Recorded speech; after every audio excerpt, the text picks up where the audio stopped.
Okay, so in October last year, you disclosed your personal Bitcoin holdings. Do you continue to buy Bitcoin personally? Well, I can say that I've never sold a Bitcoin, and then from time to time, I consider the matter again.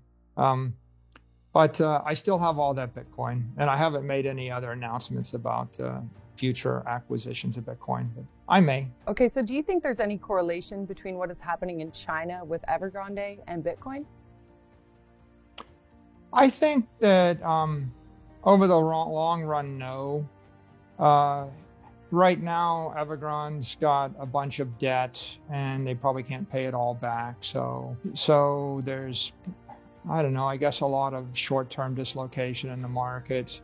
But I mean, the big idea or the most important point to be made here is that most corporations' balance sheets are composed of cash and credit, and cash is crumbling and credit is crumbling. Cash is losing 15 to 20% of its value every year. And credit is like a bond. And if those bonds are yielding 2 or 3 or 4% interest, and they have a 2% default risk, and if they're losing 15% of their purchasing power every year, then you can see the negative real yields on credit are minus 15%, and the negative real yields on cash are minus 15%. So, I think that the most important idea is that corporations would do well to actually convert their cash and credit into Bitcoin. And that's what we've done. We saw a price movement this week that coincides with ongoing concerns with Evergrande.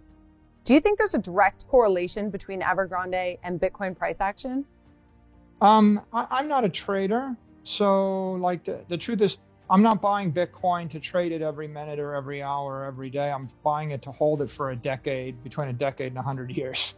So, yeah, I mean, the price changes every minute, and it changes every minute based upon what the Federal Reserve says, or what the White House says, or what the Chinese government says, and the like. But I don't have a particular opinion one way or the other, and I don't think that people should really focus upon near-term dislocations when they're investing in Bitcoin. If you're not going to hold Bitcoin for 10 years, you probably shouldn't buy it for 10 minutes, in my opinion, because it is volatile, right? The markets are trading 24/7, 365, and Bitcoin is plugged into the other crypto markets, and the other crypto markets have huge amounts of leverage in them. So if you have lots of leverage trading with thin liquidity, it's always going to be reacting to some random news this way or that way. But I think it would be a mistake to attempt to correlate a positive or a negative to something, because that's a kind of a trader's mentality. And I think 99% of the people aren't really equipped to be traders. It's a very dangerous game and induces great deals of anxiety. Yeah, makes sense. Okay, so let's talk about the regulators for a minute. Do you believe stable coins will be treated as a commodity or a security? I think they're likely to become securities. I think that the SEC has been pretty clear, and they're saying that most cryptos are securities. Bitcoin is not. Bitcoin is a commodity, and it's pretty clear the consensus is Bitcoin will be a commodity. There's speculation that there's a few other crypto tokens that are commodities, but they haven't been named explicitly. The only one that's explicitly designated as a commodity is Bitcoin.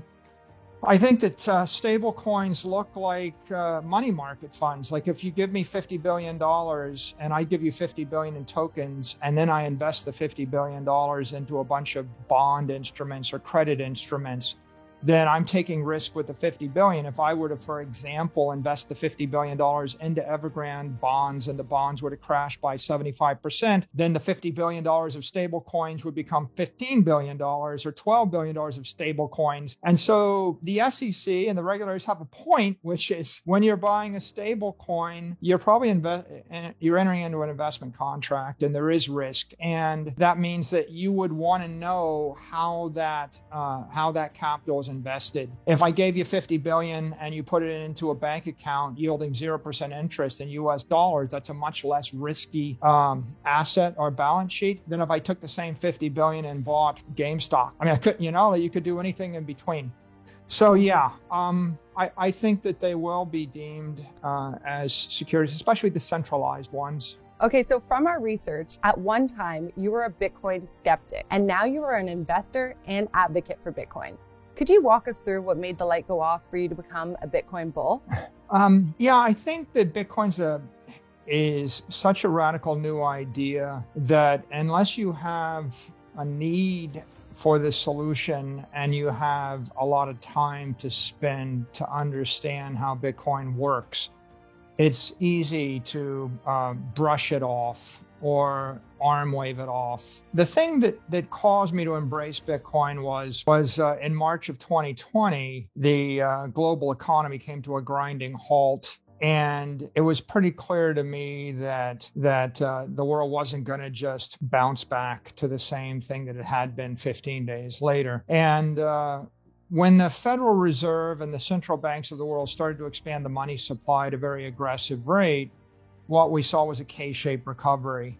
Wall Street recovered very quickly within a matter of weeks. Main Street didn't recover and still hasn't recovered.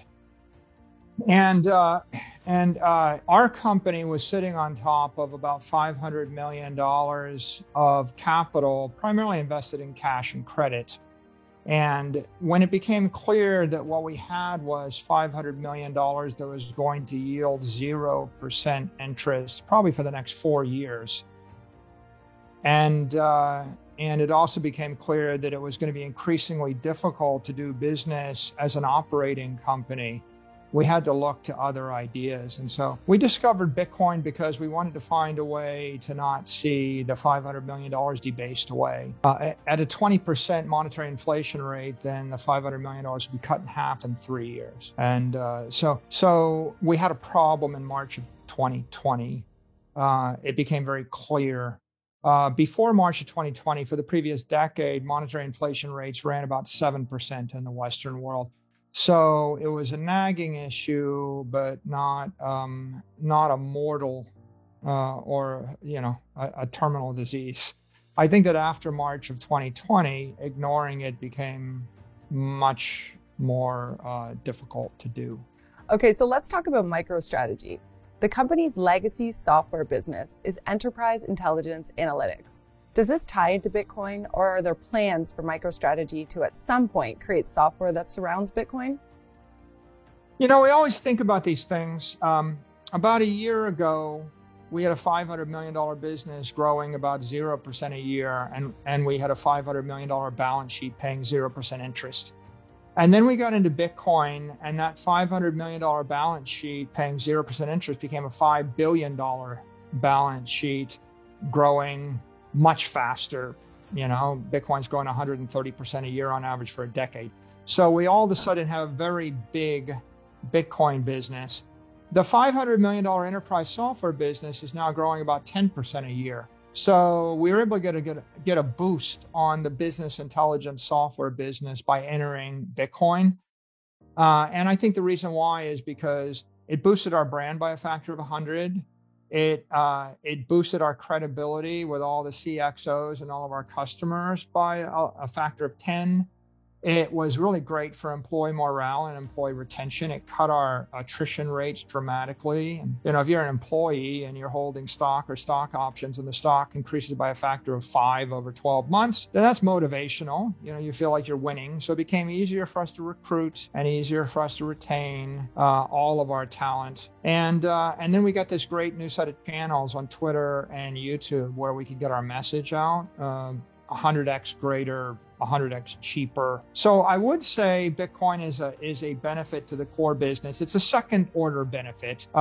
It's a first order benefit to our balance sheet and our shareholders. And the two of them have worked out well together as a complement.